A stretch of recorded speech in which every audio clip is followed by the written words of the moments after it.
Ever wondered what would happen if SpongeBob actually got in trouble for all the crazy stuff he does? Well, instead of doing something productive with my life, I've dedicated my entire week to uncovering his shockingly dastardly deeds, and our favorite fry cook has a lot to answer for. Everything from minor mischief to offenses so extreme they make even Plankton look like a saint. First off, let's talk about how SpongeBob proved peeking in your neighbor's home is nothing new for him, especially when that neighbor happens to be Squidward. In the episode Whirly Brains, SpongeBob gets the not-so-bright idea to turn his brain into a drone. It's so simple. Just flip your lid, attach the propeller, and watch your brain soar as you control the action.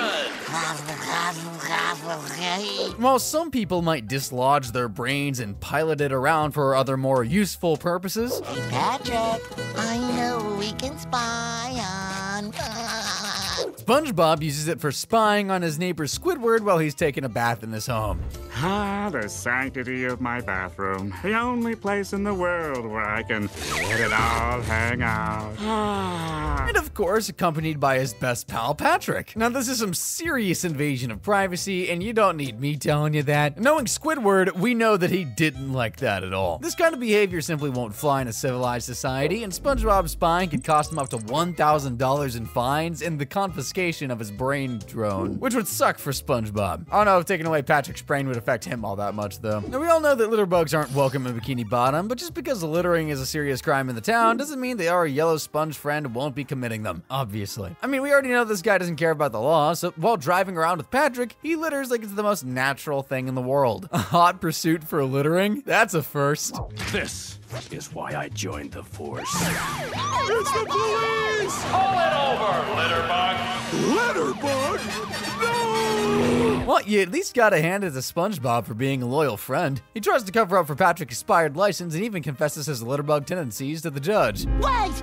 Patrick's innocent. I tore up Patrick's license and threw it out the window. I'm the litter bug. Take me instead. Now, this will result in a maximum sentence of $1,000 in fines. Looks like someone's about to trade in his Krabby Patties for some petty fines. This wouldn't really be a video on SpongeBob if we didn't talk about his extreme obsession with his friends. Remember that time that SpongeBob's pursuit of friendship took a criminal turn as he trespassed into Sandy's tree dome? We're gonna go to Sandy's house. Keep the tree warm, Sandy. We're on our way to your house. SpongeBob and Patrick break into Sandy's house because they want to hang out with her, but it's winter and Sandy is in hibernation. Her house has literally got a keep out sign on the front door, but that don't stop SpongeBob, and they both break into her house. I don't think she could be any clearer. During hibernation, animals don't like to be woken up, so do not disturb. That means you, SpongeBob. The two still get inside her house, and the dome is all covered in snow. SpongeBob, look at this! At first, the two very much enjoy playing in the snow, but after hours of it, they start feeling the cold. When there's nothing to warm themselves up with, the normal thing to do would be to just leave, maybe find a blanket, but can't expect these two to be normal, right? Look at all that toasty fur. It's like a gold mine, but with fur. They end up cutting all the fur off Sandy and wear it to keep themselves warm, which is weird. Let me see that roll of tape.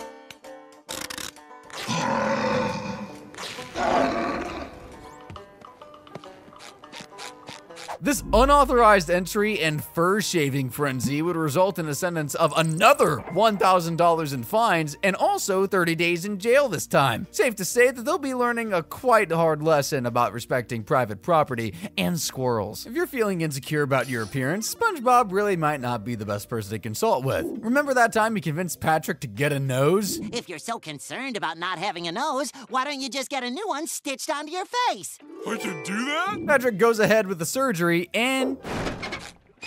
All right, Patrick, let's unveil the new Chanel. Jeez. Patrick seems to love his new nose until things took a turn for the worst and he starts smelling the bad odors too. His newfound sense of smell leads him on a rampage. It's rotten garbage now. That's better.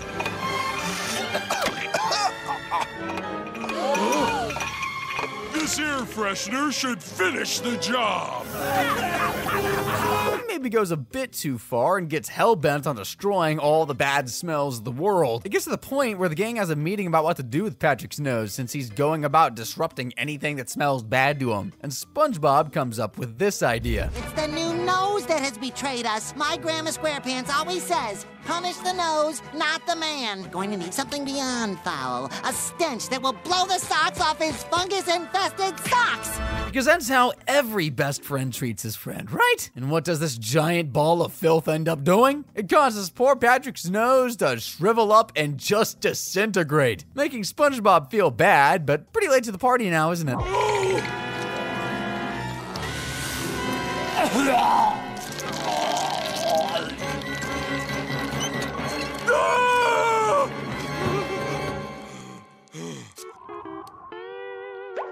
This annoying and unusual act is a clear case of private nuisance. Noses count, right? Now, since SpongeBob will be charged for damages imposed, we're looking at fines of $16,000 for Patrick's new rhinoplasty. Maybe that would help SpongeBob reflect on the true meaning of friendship and the importance of respecting other people's noses. Did you know SpongeBob has failed his driving test 1,258,056 times? Not exactly someone you'd want to be driving with. It's not a secret that SpongeBob really isn't the greatest driver in Bikini Bottom, and you can see the proof here. He tears through the boating school and runs amok, recklessly driving his boat around. No drinking required. I can do it. Driving test is over, SpongeBob. Stop the boat. I can do this. Get back on the road. Gotta pass the test. Gotta pass. He's not a fan of melons either, I guess. He not only manages to crash his boat multiple times in creative ways, but he even ends up destroying a senior's home after he crashes into a fruit punch truck. Thank Neptune, I'm still. Let's open these windows so the world can see your nice white clothes.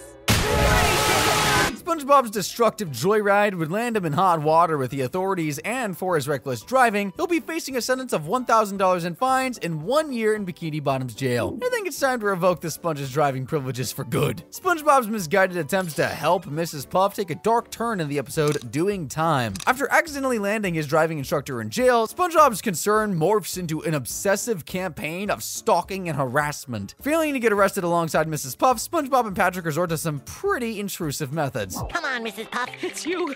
What are you doing here? Why did you follow me in here? Why? SpongeBob, I am not going with you. Ah, that's a good one, Mrs. Puff. They relentlessly invade Mrs. Puff's personal space. Quick, Mrs. Puff. Hop on. Guards! Guards, come quick! Even her toilet? Really, dude? Hop in, Mrs. Puff. Guards! Guards, come look! Their antics escalate to impersonating prison guards, ultimately driving Mrs. Puff to a psychological breaking point. Get away! What are you talking about, Puff? You can't fool me! You're SpongeBob and that guy who likes the chili. Stalking is a serious, yet pretty annoying offense if you ask me, and SpongeBob's relentless pursuit of Mrs. Puff, causing her significant emotional distress, would result in a misdemeanor conviction with a sentence of 1 year in prison and $1,000 in fines. At least he won't have to sneak in this time. Let's talk about the time when SpongeBob's career aspirations took a dangerous turn as he delved into the world of medicine. Squidward mentions that he wants to get a nose job. I'm on the way to the hospital for a nose job. I'm finally gonna get the nose I should have been born with. Really needs it too.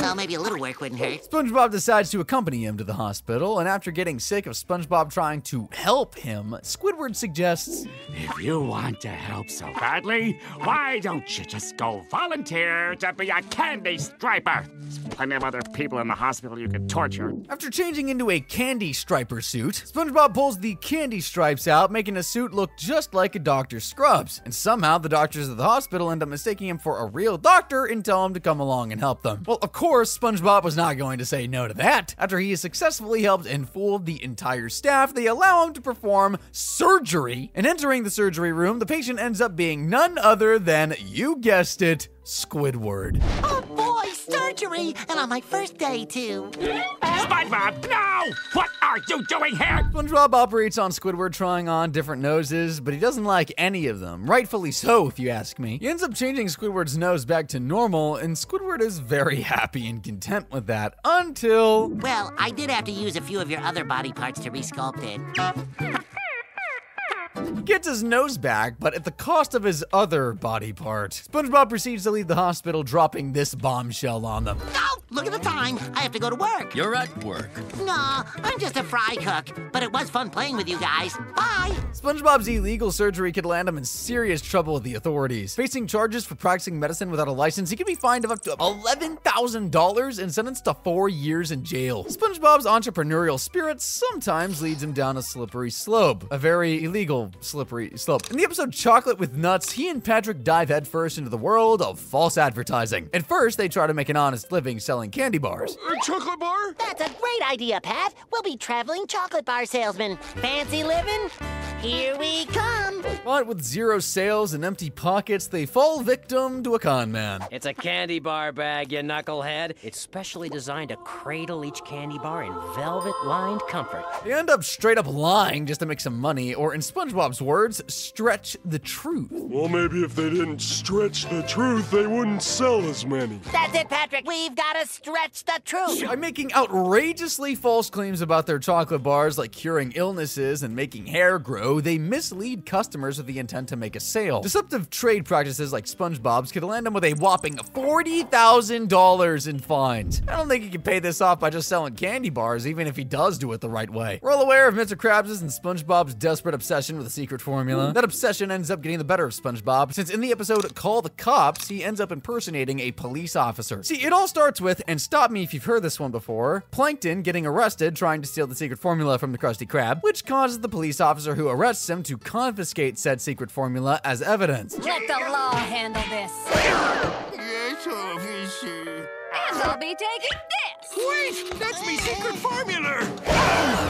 Well, now it's evidence. Now, Mr. Krabs comes up with the brilliant plan to dress up as a police officer and try to get the secret formula back from the police. Well, at least SpongeBob's self-aware. Not that it would stop him or anything. Isn't it a crime to impersonate a police officer? He even proceeds to arrest this poor girl selling cookies for not having a license. Pretty ironic, isn't it? They end up taking her to the police station, where SpongeBob shows his immaculate interrogation skills. Okay, little Helen. What do you think of this weather? Meanwhile, Mr. Krabs ends up finding Plankton in the evidence room, where they both end up fighting over the secret formula until SpongeBob barges in, confessing his crimes. Now, not only will SpongeBob be charged for impersonating a police officer, that one's a given, but he'll also be charged for illegally arresting Helen. With $2,000 in fines and 6 years in prison, SpongeBob will be spending a good amount of time in a police station, but as an inmate this go-round. Our absorbent pal here is already looking at about 12 years in prison and fines high enough that even a lifetime of flipping Krabby Patties couldn't pay it off. But now we're about to descend into the murky depths of SpongeBob's criminal record, where the crimes are more disturbing than Squidward's clarinet playing. The consequences heavier than an anchor, and the potential for jail time stretches further than the Flying Dutchman's frackin' beard. In the next crime, SpongeBob becomes an unwitting accomplice in a dangerous bomb plot with some, explosive consequences. Squidward gets SpongeBob a gift for Employee Brotherhood Day. It's really just an explosive bomb that looks like a pie. It ends up blowing up while Mr. Krabs tries to have some with milk. Wait a second. This would go great with some milk. Whoop. You tried to kill me over a little New Age management, eh? Seems like SpongeBob ate the pie to Squiddy and Mr. Krabs, leading them to thinking that he's gonna blow up any moment. But to his surprise, SpongeBob had the pie put in his pocket and he shows it to Squidward, but while doing so, he may have accidentally tripped on a rock and the pie fall on Squidward's face and the bomb explode. No, this actually definitely happened. For recklessly handling Squidward's dangerous gift and contributing to the Krusty Krab's destruction, he'll be facing a hefty $10,000 fine and a 5-year jail sentence. Seems this Employee Brotherhood Day celebration was a blast. The worst way possible. This next crime is from the episode Life of Crime. SpongeBob's moral compass takes a vacation as he delves into the world of petty theft and even breaks into a home. SpongeBob and Patrick spot a balloon stand and want one, but don't have the money for it, so they just decide to borrow it. Pretty sure that's just called stealing, bucko. It's just borrowing. right? Yeah, and borrowing is okay as long as we bring it back, right? Of course, they didn't get very far before the balloon did what balloons do best. And they realized they can't return the balloon anymore. They panic like crazy and run away after seeing the balloon guy. It's not working! Hi there!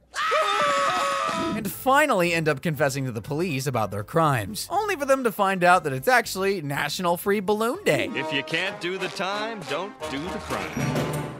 Okay, time's up. Now get out. But we stole a balloon. On Free Balloon Day. Although it didn't turn out to be a crime, it doesn't change the fact that these two literally shoplifted. That isn't all, though. The next crime is from a banned episode, Midlife Crustacean, where another instance SpongeBob, Patrick, and Mr. Krabs break into someone's house to steal a woman's undergarments, which they call a panty raid. That's not even the craziest part here. That house turns out to be Mr. Krabs' mom's house, and it was her underwear that they stole. Excellent plan, SpongeBob! Now, Mr. Krabs is weirded out, rightfully so, and angry, because he had no idea it was his mom's house. SpongeBob, however, knew. And tell Mr. Krabs he didn't say anything to him because Mr. Krabs didn't ask him anything. Textbook SpongeBob, really? Why didn't you tell me this was my mother's house? Why didn't you ask? Now that is stealing, and although stealing the balloon did get him into jail, it wasn't technically stealing. SpongeBob's actions will be charged as first-degree burglary and theft, where he'll face 9 months in prison and $25,000 in fines for this ill-conceived underwear heist. It seems SpongeBob's quest for panty plundering could land him in the slammer for a very long time. SpongeBob is a felon at this point, and it's high time we accept it already. In the episode Sponge Guard on Duty, his reckless actions put the fish of Bikini Bottom in danger. How? Well, he became a lifeguard. The best part is knowing you're the only thing that stands between these good people and a watery grave. Their lives are in your hands now. But I can't swim. If I'd known being a lifeguard meant guarding their lives, I would never have said yes. He faces a real emergency when Patrick experiences debilitating butt cramps. Ice cream! Yay! Crap! Panicking, SpongeBob resorts to drastic measures. Patrick can't drown if there isn't any water.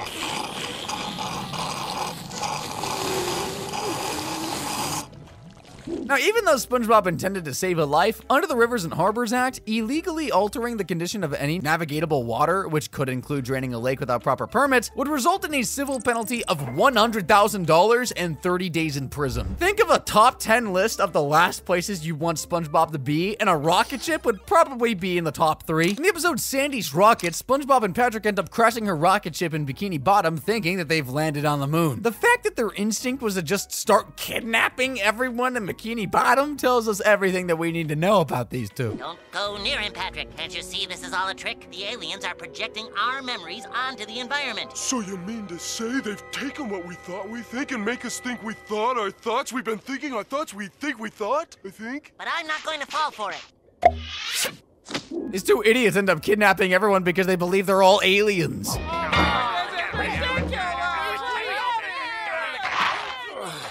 SpongeBob, I think we might have to make a second trip. There's no time for that. Just push harder. How SpongeBob and Patrick even managed to kidnap that many people is just insane to me. Not even professional criminals can do that much in such a short amount of time. Kidnapping is a Class A felony, and SpongeBob could face serious consequences for his actions. Now, Bikini Bottom has a population of about 500 residents, including SpongeBob and Patrick, and considering each act is a separate kidnapping, this brings the penalty to 9,960 years in prison. If you've ever seen SpongeBob's cleaning methods, you know he's nothing but a clean freak. Probably his best trait, if you ask me. In the episode The Krusty Plate, Mr. Krabs tells SpongeBob to clean a dirty plate and forbids him from leaving until it's entirely clean. Mr. Krabs asks SpongeBob to close up shop once he's done, even though we all know how that ended the last time he did. Oh, and lock up when you're done. Lock up? Wait, Mr. Krabs. Don't you remember what happened last time you left me here alone? Should have never left you alone with a lit blowtorch in me roller skates. Honestly, Mr. Krabs, this one's on you, dude. SpongeBob clearly warned you there. But what happens next? Exactly what SpongeBob warned Mr. Krabs about. He uses a laser Spotmaster 6000 to clean the plate and also sets it to the most powerful setting. Now, it does sound like a great idea to clean a dirty plate, but not when SpongeBob is the one handling it. Let's see what he's done this time.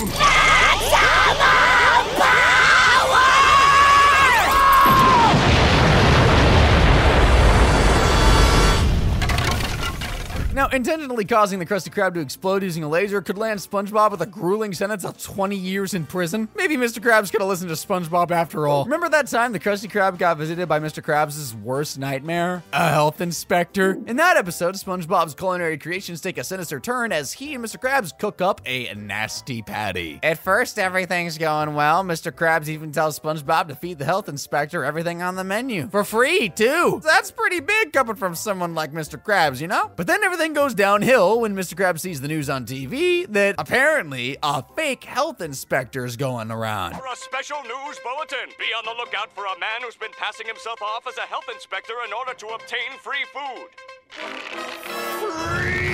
Now, Mr. Krabs gets pretty mad for feeding the criminal for free, so we tell SpongeBob to make a nasty patty for the health inspector. Let's not forget, we're not even 100% sure if this guy is fake or not. And this isn't just some random nasty patty, guys. They make sure to use like volcano sauce, seahorse radish, toenail clippings, and for a final dirty touch, SpongeBob literally drops the patty in the toilet. But before the guy gets to eat it... Hey, hurry up with that patty. Here you are, sir. Enjoy.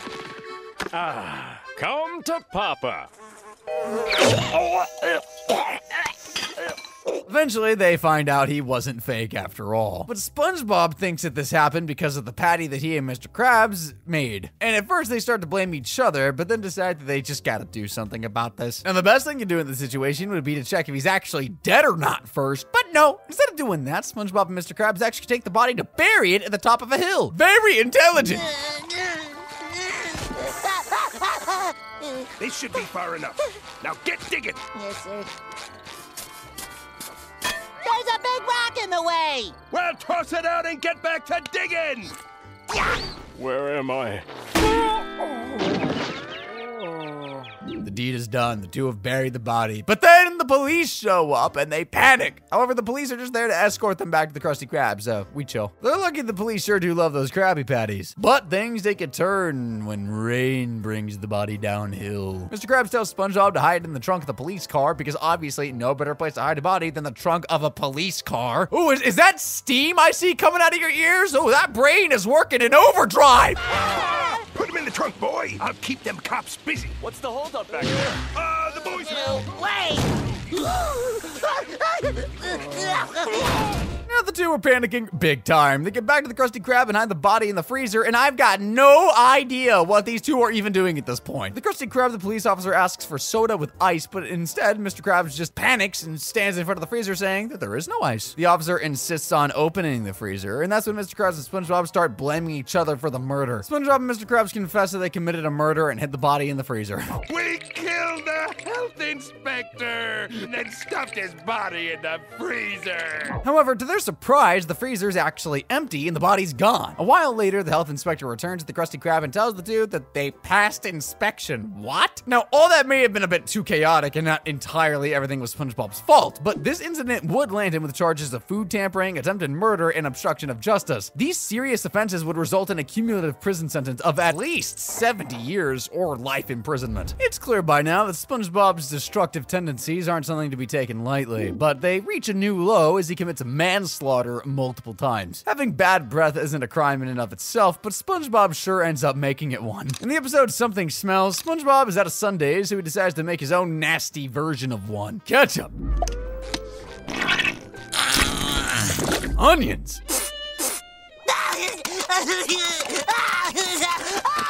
And peanuts grown in his bathroom window. That should be a crime in itself, if you ask me. A little texture never hurt. There we go. This Sunday's gonna taste great. Now you can imagine the kind of smell coming out of SpongeBob's mouth after he ends up eating that sundae. Unfortunately for the residents of Bikini Bottom, today is the exact day SpongeBob decides to say hi to literally everyone, and his greetings aren't particularly well received. Hello. Some people are even late on Sunday. Some of the fish are so disgusted by his breath that they grab onto a hook and leave for the surface. His breath gets into the eyes of a driver and that causes his car to crash and explode. These innocent fish watching a movie pass away from his putrid breath. Pardon me, ugly sponge coming through. Oh, and her too.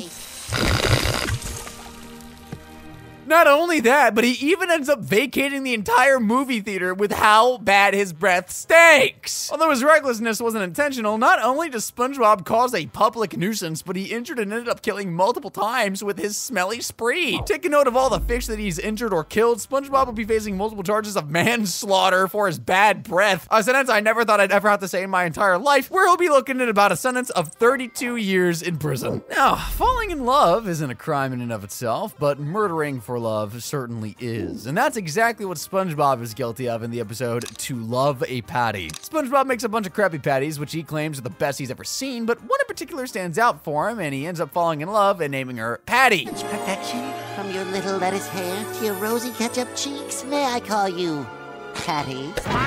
SpongeBob, what do you expect? Squidward gives SpongeBob an idea, which SpongeBob ends up taking literally and takes Patty home, ignoring everyone to spend time with his newfound love. His whole world starts spinning around Patty, and he even sings a song for her and whatnot. Oh, baby, they may call me a fool, but I can't help our gravitational pull.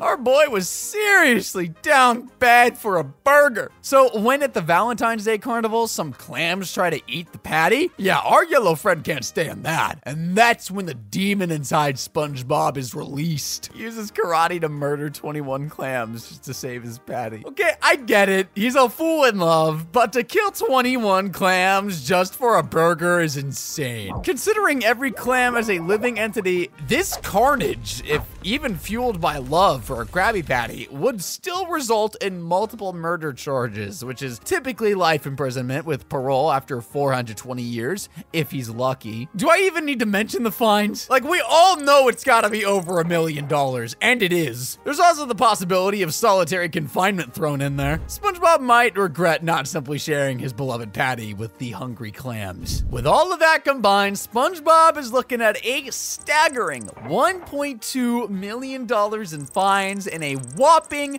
10,520 years in the Bikini Bottom Slammer. But how does this dodgy character compare? Click the video on screen to find out.